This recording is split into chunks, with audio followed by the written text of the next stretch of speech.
I know we're in the middle of a football search, but basketball is right around the corner. Friday night, I'm getting feelings of nostalgia. Big East, former foes with Georgetown coming in. Can the Mountaineers sustain the high level of play that they've shown over the Bahamas? I think that's a question worth asking. And can they beat the 6-1 Hoyas? Let's talk about it on this episode of Locked On West Virginia.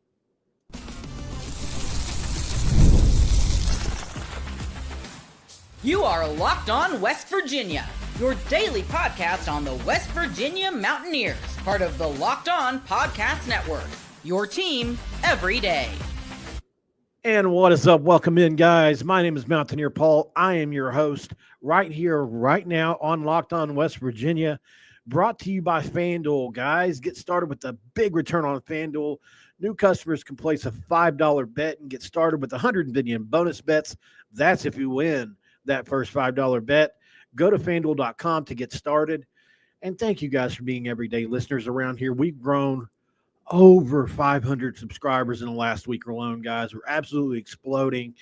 A lot of that has to do with the search, not going to lie, but hey, we'll take it how we can get it. Thank you guys for being a part of Locked On and Locked On West Virginia. Since the transition from Mountaineer Paul to Locked On, it's been so great. And you guys are a big reason for that.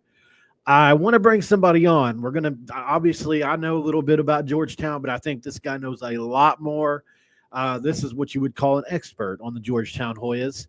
Marcus Washington with @MTC with Mook is coming on to talk about the Hoyas right now. What is up, brother? Hey, how you doing, man? Thank you for having me on. Yeah, glad to have you on. Are we in 2010?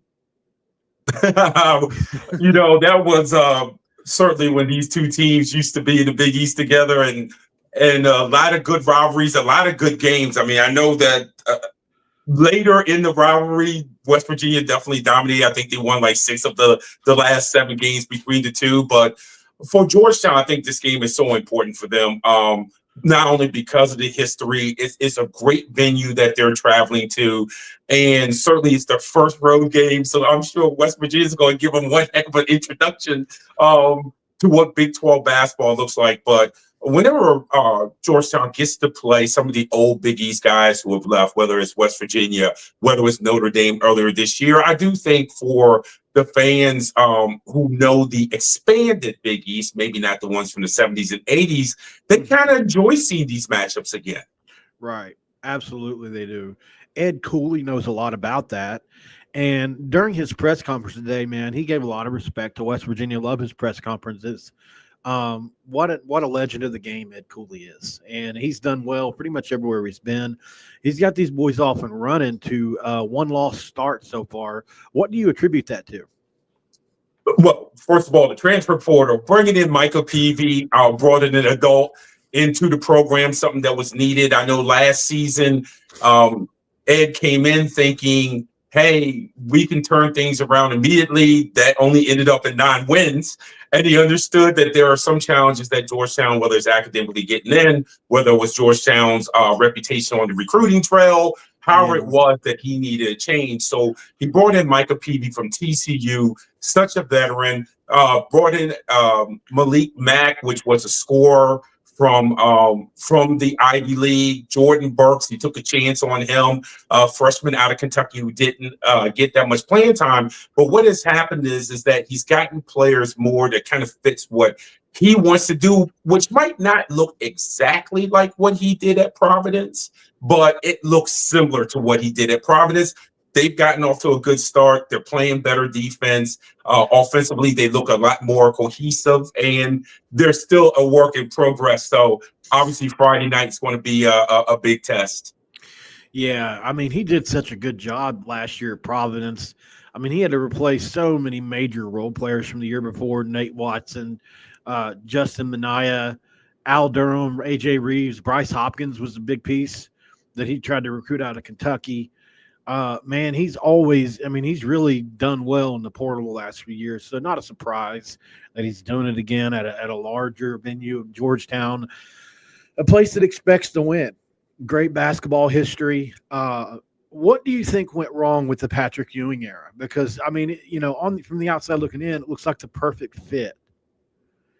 Well, I think with Coach Ewing, it was getting used to being an NBA assistant for 16, 17 years to college, where I think that a collection of talent is harder to coach in college, and it's because some of the rules are different, and then how players can transfer a lot, whereas in the NBA you're under contract, so that does not happen. And I also think that it was not necessarily always listening to his staff. He had college veterans on his staff, veteran coaches on his staff, but I think Patrick had a certain way that he thought things should run. And some of the actions he ran on offense was great. Patrick Ewing, the recruiter, was bad. He brought in a collection of guys that did not necessarily fit. And so you had all of these individual guys kind of with their own agendas, and you're trying to march them in the arc 2 by 2. And it just did not work. So when guys got upset, they went transfer. When guys got upset, they weren't necessarily coachable. I do think that if Patrick Ewing, the recruiter, had to take in time out and say, hey, look, let's get a plan on what type of kid we want. What's the Georgetown kid? What's a Georgetown kid with Patrick Ewing being the coach? What does that look like? And I don't think that was ever defined. He just took a lot of guys out the portal who had kind of sexy numbers where they were previous. But then when you try to get them all together, unlike the NBA, and I will say this, with NBA coaches, the one thing they deal with when they deal with players is they deal with players to understand it's a business. Whether you're the first guy on the bench or the 15th guy on the bench, it's a business. And what you get in college is you have guys who still kind of have this fairy tale view of what this is. And then you have relatives in their ear, AAU coaches in their ear, hanger owners in their ear, and it becomes a challenge. And I think that's where things went wrong. Yeah. So obviously that didn't go as everybody expected. And I think maybe it's similar to the Michael Jordan effect, right? He was a GM at one point in time, and he kind of had that same issue, right? He, selecting look who he overlooked in the draft because he was so fixated on Kwame Brown. Just for whatever reason, those greats have a hard time seeing it like a coach sees it, I think, because of how they did it was so much better than everybody else. I think that impacts it sometimes. There are greats that have went on to coach and stuff that do well, but you have to, like you said, look at how a team fits together. And like guys like Pat and MJ were like, just give me the ball, So interesting that's happening. You guys are off to a hot start, man. What would you say? Obviously you said the portal. Do you think this team has been tested yet, though? Looking at the record and the schedule, not a ton of tough teams on that schedule just of yet.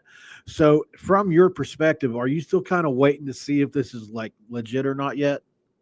Absolutely. So, one of the conversations I had with Cooley during the summer was about the scheduling, and he said we're scheduling right now where the program is. And I think that says a lot where he feels like where the program is. They still have a lot to prove. The only game that they played against a power conference team was Notre Dame. That was at home, and that did not go well. Now, was the Notre Dame pre-Marcus Burton injury, but that did not go well. They were not competitive at all. Sorber was sick, and so that took a little bit away from it. But they were not as competitive as you would hope them to be against a team like that. Now, this 4-game stretch is going to be different because they're going to go at West Virginia, they're at Syracuse, they're home for Creighton, and then they're at Seton Hall. We're going to learn a lot about how legitimate this start is or isn't. What I can say is that this roster is much better prepared for a clump in the schedule like that than last year's roster. Besides PV and Mac, you have Jaden Epps, and let's be frank, Thomas Sorber is a freshman who has lived up to the hype. He is their best scorer. He is their best rebounder, and I'll give you another one. He is their best facilitator. He is their best passer on this team. So those things have helped. I think they have grown. Now they've had an injury with Julius Halafanoia, who is going to be out. He broke an fractured ankle, broken ankle at practice last week. He's having surgery. He's going to be out for a while. Would not be shocked if he red shirts. But those guys growing together, this team getting better defensively, learning more about each other on offense, and honestly sacrificing Jaden Epps, who shot the ball quite a bit last year. If you watch Georgetown, you watch him shoot the ball 15 to 25 times a game, has completely changed this game because of the up and talent. He's facilitating more. He's trying to become a better defender. To be frank with you, this team is trying to learn how to play winning basketball. And I don't think last year's team necessarily had that at the top of their list. Awesome, man. Up next on Locked On West Virginia, guys, we're going to talk about a little bit more about this matchup, West Virginia versus Georgetown.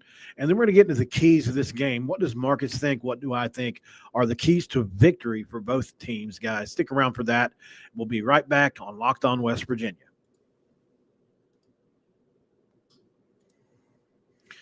And this episode of Locked On West Virginia is brought to you by FanDuel, guys. Get ready to tackle NFL action with the FanDuel, America's #1 sports book, because right now new customers can bet $5 and get $150 in bonus bets. That's if you win. FanDuel Sportsbook app gives you everything you need to place live bets on the NFL all in one place. So when you get a hunch in the middle of the game, you can check out the latest stats, review live play-by-play, so much more on the same page you place your bets, making it very simple. You can do that at FanDuel.com. Get started with the $150 in bonus bets, but you have to win that first $5 bet at FanDuel, guys. Never waste a hunch to make every moment more with FanDuel, an official sportsbook partner of the National Football League. And we are back with Marcus Washington from at MTC with Mook, which I like that name, Mook. So this is going to be an interesting matchup, man. And when you look at the Mountaineers, have you had a chance to do any research on the Mountaineers for the game yet? Yes, I have. I've watched a couple of their games. I especially have focused in on their game against Arizona, which is their latest one. So I have checked them out some. This is a gritty team. This is a really gritty team. You know, what they did against Gonzaga took a lot. 3 overtime games in 3 days and go 2-1 against Gonzaga, Arizona, and Louisville is about as good as you can ask. Yeah. And I've tried to temper expectations for our listeners too, because I don't think they're as good as that 3-game stretch. I also don't think they're as bad as the Pitt loss, which was by 20-something points. That was 12 new players and a first-year head coach for their first game on the road ever together. So I don't think they were ready for that Pitt game. But this overseas trip to the Bahamas, something clicked. And I think this team is much further ahead than a lot of us expected 1 year into a Darren DeVries era, who just demands toughness out of his team. It's such a great fit because of what we came from with Hugs. This team's playing well. Obviously, Tucker DeVries went off 8 threes in the last game. He can shoot it from the logo, literally, is going to be a matchup. But I think West Virginia, obviously, what they did to Arizona is got to be the game plan in this game, Marcus. What did they do against a bigger Arizona team? Well, they used the Monty Hansberry at the 5 to facilitate out on the perimeter to bring those big guys out and create mismatch issues with cuts and also obviously opening up the lane for drives and cuts. Georgetown wants it the opposite, right? They want to make this a paint game. They want to score in the paint. They've got bigs that can do it. Talk to me a little bit about those bigs and what they're going to be looking to do on Friday. Well, everything is going to start with looking to get the ball inside at Sorber. And one of the keys for Georgetown is how do they deal when West Virginia double teams? And as what I said earlier, Sorber is a great facilitator. One of the things that Georgetown has struggled with is they are the worst three-point shooting team in the Big East right now. They're sub 30%. And I know people will say, but Marcus, their big three guys shoot it at a higher clip. And my thing is that West Virginia is the type of team that's going to close out on those things and on those players, because they are three-point shooters, but they're not floor stretchers. Like DeVries, for example, he can logo three, hit it, and he can really, really stretch the floor. Right. Epps Peavy and Mac, those guys, they're closer Catch to and kissing shoot. the third. Yeah, it's a catch and shoot, close to kissing the 3-point line. So you don't create what West Virginia frequently creates. West Virginia does a great job creating long closeouts. Yeah. For Georgetown, I don't necessarily believe that their closeouts, they call us long closeouts unless they reverse the ball. If they get it to Sorber and Sorber kicks, and then there's a one more pass into a ball reversal, then those guys become better 3-point shooters.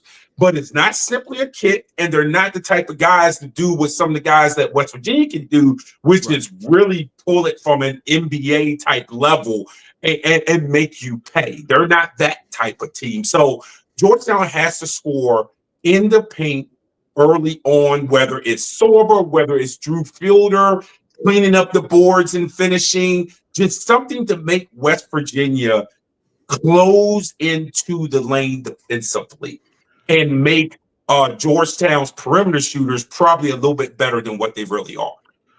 Right.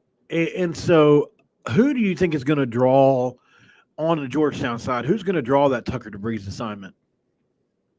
I would think it's going to be Micah Peavy. Micah Peavy is one of the best defenders in the country. Now, I don't know if I agree with Ed when Cooley says he is the best perimeter defender in the country, but he's certainly in the conversation. He is terrific. There might be two players in this game that are in that conversation. Yeah. And Harris. Yeah, and that's the thing. And that's what makes this matchup. I'm telling you, this is what makes this matchup so great that it's happening this year. It happened last year. West Virginia would have won by 80. But this year, I don't know. We were pretty bad last year too. This is what makes this great. Peavy will draw the assignment. What Georgetown will try to do on the defensive end is they do want to choke off West Virginia's 3-point shooting. They don't want Powell getting started. They certainly don't want Small getting started. They're going to want those guys that have to put the ball on the floor. And that's where Mack and Epps and those guys really come into play because, everyone has confidence that Peavy will do a quality job no matter who he's on. West Virginia's attacking could come at those other guys. Is Georgetown keeping West Virginia out the paint? Or is West Virginia getting 2 feet in? On Georgetown's closeouts, are they closing out on the top shoulder? If not, then that could be a middle drive for West Virginia. And now West Virginia's kicking out the 3-point shooters, and you guys have guys who can flat out knock it down. And then that's going to open up the floor. Georgetown's not the type of team that can guard sideline to sideline. That's not who they are. They're not Baylor. They're not those teams. They really got to put you in a box. So you spoke earlier about West Virginia going 5 out and making bigs go out there. That is going to be one of the keys for Georgetown. How do they react when they do that? Is Ed Cooley willing to go small? Is he willing to bring in Caleb Williams as a small ball 4? Can he trust Jonathan? Can he trust Jordan Burks, who is the transfer of Kentucky? Got all these tools, uber athletic, really long, but he's learning how to play this game at a consistent level, especially on the defensive end. Can he trust them out there? Or to your point, will he just get backdoored to death? Well, those are things. That is the game within the game on with these two teams. Yeah, one of the things that we have learned about Darren DeVries so far is he's an X's and O's guru. And didn't know that him coming from his actions are great too, Marcus. Yeah. He really is good on the X's and O's side, which is what we knew about him coming in. We didn't know how much of that element of toughness he was going to bring because it was in Missouri Valley. But, man, it's been incredible. One thing about Tucker DeVries I think that a lot of people miss is some people think of him as this finesse player, and he is absolutely not that. He's probably our glue guy, which is hard to believe. I think he's had somewhere close to 10 blocks this year. He's probably got double-digit steals. He gets his hands on so many balls. It's incredible for a guy that is not the most athletic. Just like you said, your 6'8" guy is going to want to put him and can put it on the deck. And that's where you make Tucker DeVries less than what he's best at, which is coming off screens, making you just tiring you out, coming through screens and shooting the ball from wherever, because that release is quick and he's really good at just any type of screen action you want to run. He can do all of them, really. So it's going to be interesting to see what happens. On the other side of the break, Marcus, let's talk about what your keys are, and then we'll give a prediction. All right, guys. On the other side of the break, which there's no ad read on this one, we'll be right back, and then we'll get into the keys.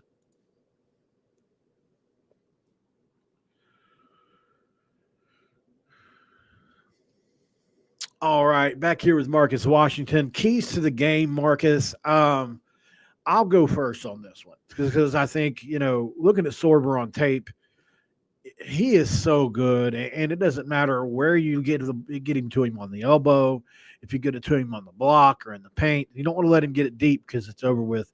But I've seen a few things where guys bigger than him at times this year, he gets it on the elbow, and he drives them into the paint, and then creates inside out for you guys, and does just so many things, like you said, as a facilitator. I think in this game, you're going to have two of the better, although Hansberry's really a 4, you got to play the 5. Two of the better 5 facilitators that I've seen so far this year in Sorber and Hansberry. It's going to be so fun to watch those guys. I think whichever 5 does a better job creating offense for others in a game that's probably going to be pretty physical is going to be one key to this game.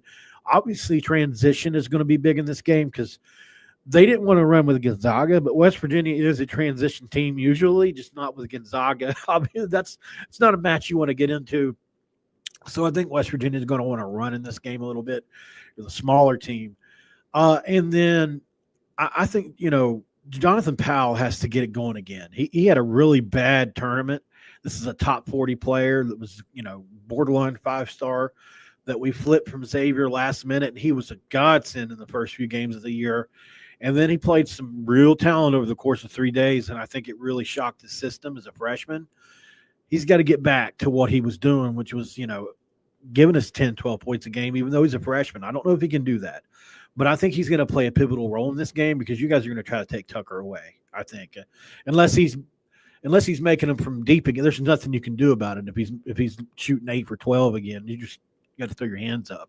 So I think those are my 3 keys. And then one more is West Virginia has to limit, because you said you guys aren't a great 3-point shooting team. There's going to be offense. There's going to be second chance points available for you guys, and you're going to have the advantage there. I think West Virginia has to limit that. Yeah, for me, my keys for Georgetown starts definitely on the defensive end, which is Georgetown's perimeter defense and communication. There's at times where Georgetown has gotten lost in defensive assignments, on screening actions. They've worked hard on it over the last 2 weeks, but there's still a work in progress. So keeping West Virginia out the lane. Georgetown is not the type of team that can constantly allow guys get 2 feet in the paint, because then they get punished. And then it opens up the court, as I said earlier, from sideline to sideline. And that's just not what type of team that they are. So keeping West Virginia's penetration out the paint, whether it's passed into the paint, whether it's dribbled into the paint, I don't care how it gets into the paint. Georgetown can't allow West Virginia to get into the paint, because then that's going to lead to my second key, fouls. This is not a game where Georgetown can have Sorber sitting down with 13 minutes left in the first half because he has 2 fouls. Right. Same thing with Drew Fielder. Fielder, Sorber, Burks. Those 3 have to be able to play productive major minutes. They cannot be in foul trouble. They cannot be lost on defense. And even though Georgetown's the bigger team, those 3 cannot allow West Virginia to be the tougher team on the boards. This has been said all week in practice. They cannot allow the Mountaineers to be the tougher team. And those guys realize that, because it shows on film how tough West Virginia is. It's noticeable. Yeah. Everybody knows that. And Georgetown they're asking kids, guys who are young, you figure Burks is a sophomore, Fielder is a sophomore, Sorber's a freshman, that your level of physicality in high school is not the level of physicality in the Big 12. And so, finding that way to be physical out there with those guys without fouling is the key. And on the offensive end for Georgetown, I said it earlier. How do you deal with West Virginia double teaming? It's got to be sober. That means guys got to cut. Guys can't stand and wait for the ball. The ball has to reverse. I know this might be boring, but if you're looking for something to watch on Georgetown's offense and to chart at home, chart how many times Georgetown reverses the ball and attacks on the ball reversal, either with a catch and shoot or on the bounce. They have to make West Virginia continuously guard. If they don't, because they stand around, West Virginia will clamp down on Sorber, and Georgetown will score in the 50s. And that is not a winnable game for the Hornets. Right. Yeah. I think, obviously they want to get this game up into the 70s, probably am I guessing right? Georgetown wants this game to be in the 70s. Yep. West Virginia probably wants it to be a bit higher. It's going to be a fascinating game. I think there's going to be a lot of possessions in this game, especially if West Virginia is not shooting it well, which they have had a couple games where they come out cold this year. I think, they played 3 straight overtime games, and that which is crazy. And 3 against 3 really good teams, and now you're off for a week. I just think it could be a letdown game. I don't know. Garen DeVries, I'm so impressed that I almost think he won't let it happen, but kids are kids, man. It's going to happen throughout the year. West Virginia has a nice few game stretch here to where they can pile up some wins after Georgetown. This will be the only test for the next 4 or 5 games until you get to Kansas and Kansas State, and Oklahoma State, and Baylor, and Houston, and just get to murderer's row. So they got to chalk up these wins now. So it's going to be fun, man. One other question is, who is your best perimeter scorer, would you say? Right now, I would say it is Micah Peavy. He's been the most consistent from there. The last couple of games, Malik Mack is finally getting it going, but I don't think that I need to see it a little bit more. Just curious, because Sincere Harris so far has made Nembhard go 1 for 10. He's had, obviously Chucky Hepburn struggled against him. And so he such a great job on the ball so far this year. Just curious who'll get that Sincere Harris assignment. And we know probably who's going to get your boy's PV assignment. I mean, we know he's probably going to be on Tucker. So that's going to be a fun matchup. 2 6'8" guys. Yeah. Yep. Oh, definitely. I need that prediction, Marcus, if you don't mind. What do you think? Yeah, well, it's Georgetown's first true road game. They played all their games either at Cap One, and they played 2 at McDonough. And they're so young with all the freshmen and sophomores. And you guys have one heck of a home court advantage when it gets full. I think Georgetown will be competitive. It won't look like the Notre Dame game, but until I can see how the young guys react in this sort of crowd, I kind of like West Virginia 76-68. That's fair. I think this could be a letdown game for West Virginia. I do think Sorber is going to get his. I think he's probably going to touch close to a double-double in this game. But I think, I think West Virginia, I think they're a little bit more ready at this point in time, especially after the tournament they just had with all the confidence they have. I think it's only going to continue to grow from here. And I'll say 78-70 West Virginia. I think it's going to be a fun game with some transition, some physicality. Reminds us of the Big East a little bit against 2 really good coaches too, that I have a lot of respect for, especially Cooley. So I have a lot of respect for what he did at Providence. Not an easy job. It wasn't an easy job when he got it, and he turned it into a destination job. So good for him. And I wish the best for those guys because I have a lot of respect for Mr. Cooley. All right, guys, we thank you so much for joining us on this episode of Locked On West Virginia. Not a lot else to talk about or break down from this game. We've broken it down pretty extensively. Marcus, if you can tell everybody where you're at, where can they find you? What are you working on? If you got your own podcast or anything like that? Sure, yeah. You can catch me at MTC with Mook on X. And I put all my stuff there. I put all my stuff on my YouTube channel there, and game coverages, pregame and postgame coverages in stadium.